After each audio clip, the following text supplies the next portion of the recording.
वसईजवळच्या वज्रेश्वरी देवीची यात्रा सध्या सुरू आहे, त्यामुळे मंदिर परिसर भाविकांनी फुलून गेलाय। ह्या मंदिरात रेणुका देवी, वज्रेश्वरी देवी आणि कालिका देवी या तिन्ही देवींच्या मूर्ती आहेत।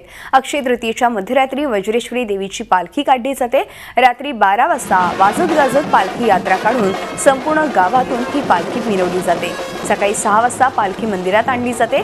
मध्यरात्री या पालखीचं दर्शन घेण्यासाठी आणि पालखी खांद्यावर घ्यायला भाविकांची मोठी झुंबड असते। दरवर्षी या यात्रेदरम्यान 1 ते 1.5 लाख भाविक मंदिरात येतात। चिमाजी अप्पा यांनी पोर्तुगीजांना हरवल्यानंतर बोलल्याप्रमाणे वज्रेश्वरी देवीसाठी वसईच्या किल्ल्याप्रमाणे हे मंदिर बांधलं होतं।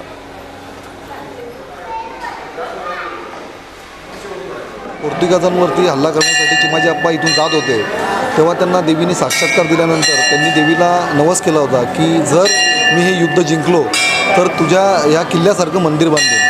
आणि देवीच्या कृपेने ते हे युद्ध जिंकले, म्हणून त्यांनी हे देवीच्या एक किल्ल्यासारखं मंदिर बांधलेलं आहे। त्याला तुम्ही बघाल की एक तटबंदी वगैरे आहे, हे वसईच्या किल्ल्यासारखं सगळं आहे। वैशाख शुद्ध प्रतिपदेला आई वज्रेश्वरी मातेची रात्री 12 वाजता मंदिरातनं पालखी निघते। रात्रभर पालखी सोहळा होतो। सकाळी 8 वाजता देवी वज्रेश्वरी मंदिरात परत येते।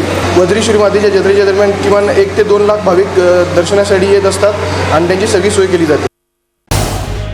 झी 24 तास रहा एक पाऊल पुढे।